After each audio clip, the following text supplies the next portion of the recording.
हर हर महादेव। तो दोस्तों, स्वागत है आपका घूम बुंदेलखंड में।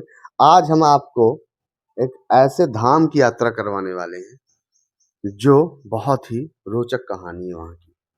आज हम आपको लेके चल रहे हैं छतरपुर जिले के बिजावर तहसील में विराजमान भगवान भोलेनाथ का जो स्वरूप है जटाशंकर धाम में। तो हम परिवार सहित जटाशंकर धाम के लिए खजुराहो से प्रस्थान कर लिया। खजुराहो खजुराहो गए थे। खजुराहो का वीडियो अगली वीडियो में हम आपको दिखाएंगे। तो हम जटाशंकर के लिए परिवार सहित प्रस्थान कर लिया। खजुराहो की उन गलियों से गुजरते हुए यह बहुत ही प्यारी रोड है जो आपको सीधा जटाशंकर धाम पहुंचाती है। यह आपको खजुराहो से लगभग 50 किलोमीटर की दूरी में स्थित है। तो आप आराम से जब भी आपको अगर कोई रास्ता नहीं मिलता तो या तो छतरपुर या तो खजुराहो से आप जटाशंकर धाम आराम से बाई कार बाइक कहीं से भी सफर कर सकते हैं। प्लेन से भी खजुराहो उतरिए, आराम से 50 किलोमीटर की दूरी पर चले जाइए। तो हमने तैयारी बनाई हम जटाशंकर के लिए। जटाशंकर बुंदेलखंड का केदारनाथ धाम कहा जाता है। छतरपुर जिले में जटाशंकर ये हवाई एयरपोर्ट है खजुराहो का। तो हम पहुंच गए जटाशंकर धाम में। जटाशंकर धाम के बारे में हम आपको कुछ बता दे रहे हैं, कैसे क्या वहाँ पे व्यवस्था है, कैसी क्या स्थिति है।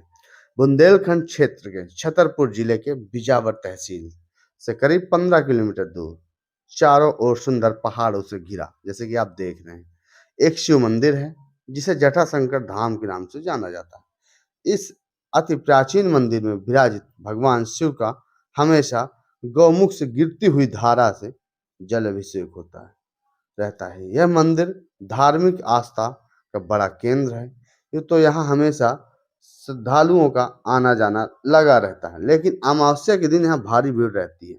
गर्मी में भी भीड़ थी, लेकिन यहाँ के बारे में बता रहा हूँ। जो गौमुख से है भगवान भोलेनाथ के सर पर गिरता है। ऐसी मान्यता है कि इस मंदिर में के जल से कई लोगों की बीमारियां खत्म हुई हैं। प्रकृति दृष्टि से यह स्थान मनोरम है। देखिए कितनी बड़ी विशाल मूर्त है। यह है हनुमान जी के रूप है, बंदर भगवान। यह स्थान मनोरम है। चारों ओर इस स्थान को घेरे हुए पहाड़ इसके सौंदर्य को चौगुना कर देते हैं। बंदरों के साथ यहाँ अन्य जंगली जानवर भी पाए जाते हैं। अब विशेषता क्या है, ये सबसे बड़ी बात बता रहे हैं। इस मंदिर पर 3 छोटे-छोटे पीछे कुंड हैं, जो आपको अभी दिखेंगे। जलकुंड है जिनका जल कभी खत्म नहीं होता। सबसे खास बात यह है कि इन कुंडों के पानी का तापमान हमेशा मौसम के विपरीत होता है। ठंड में इनका पानी गर्म होता है और वही गर्मी में जल शीतल होता है। इन कुंडों का पानी कभी खराब भी नहीं होता। लोगों का मानना है कि यहाँ के पानी से स्नान करने से कई बीमारियां खत्म हो जाती हैं। यही कारण है कि जो भी श्रद्धालु यहाँ आता है वह कुंड में के पानी में स्नान जरूर करता है।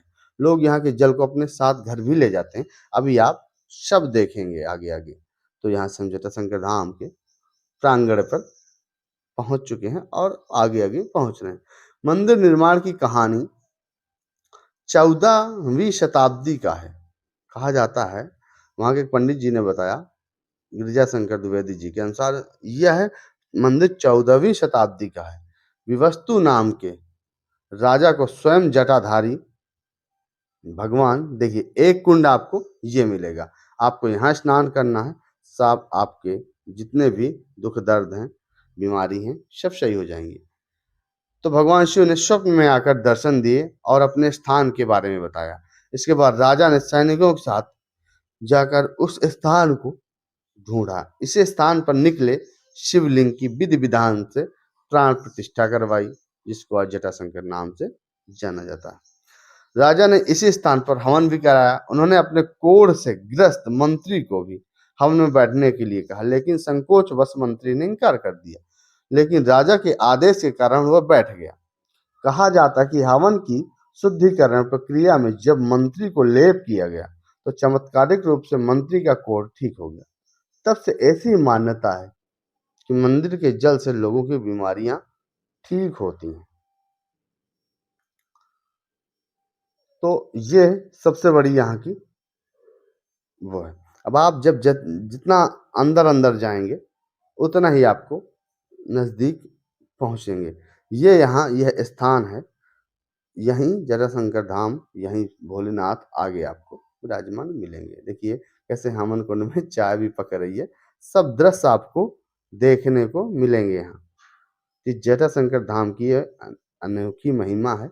देखिए यहाँ इस कुंड में लोग नहाते हैं, इस कुंड से पानी लेते हैं। देखिए यहाँ पर है। एक सबसे बड़ी कहानी बता दूं, डाकू का हृदय परिवर्तन कैसे हुआ। इसके अलावा एक और कहानी यहाँ प्रचलित है, बुंदेलखंड में खूंखार डाकू मूरत सिंह, यहाँ जटाशंकर भगवान विराजमान है। मूरत सिंह की काफी दहशत थी, वह क्षेत्र में लोगों को अगवा करता था, जो फिरौती की रकम वसूलता था। ये देखिए गौमुख से पानी गिरता है, ये आप दृश्य देख सकते हैं आसानी से। वह फिरौती की रकम वसूलता था। उस समय पूरे इलाके में उसका आतंक था। साहूकार व्यापारी उसके नाम से घबराते थे। पुलिस की मुखबिरी करने वालों को मूरत नाक कान काट लेता था। बाद में डकैत मूरत को सफेद दाग हो गए। एक बार डाकू मूरत प्यासा जंगलों में भटक रहा था।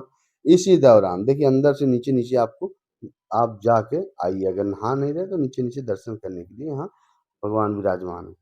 इस दौरान उसने मंदिर के 3 कुंडों का पानी पिया, जिससे उसके सफेद दाग एकदम ठीक हो गए। तभी उसके पास में भगवान शिव की प्रतिमा नजर आई। वो समझ गया कि ये चमत्कार भगवान शिव की कृपा से हुआ। तो कहा जाता कि इस घटना के बाद डाकू का हृदय परिवर्तन हो गया और उसने लूटपाट डकैती छोड़ दी। इस मंदिर के प्रति आसपास के लोगों में गहरी आस्था। जब भी कोई नया वाहन भी खरीदता है तो सबसे पहले जटाशंकर धाम लेकर ही पहुंचता है। तो ये जटाशंकर धाम आपके मध्य प्रदेश में, ये देखिए एक आपको और कुंड दिख गया, आपने यहाँ अच्छा देखा। तो फिर यहाँ हमने घूमने के बाद दर्शन करने के बाद वहीं बगल में आपको बहुत ही सुंदर आपको दाल बाटी और चोखा भोजन करने के लिए सस्ते दामों में मिल जाएगा, शुद्ध शाकाहारी। आप यहाँ बढ़िया भोजन करके फिर आप अपने स्थान को प्रस्थान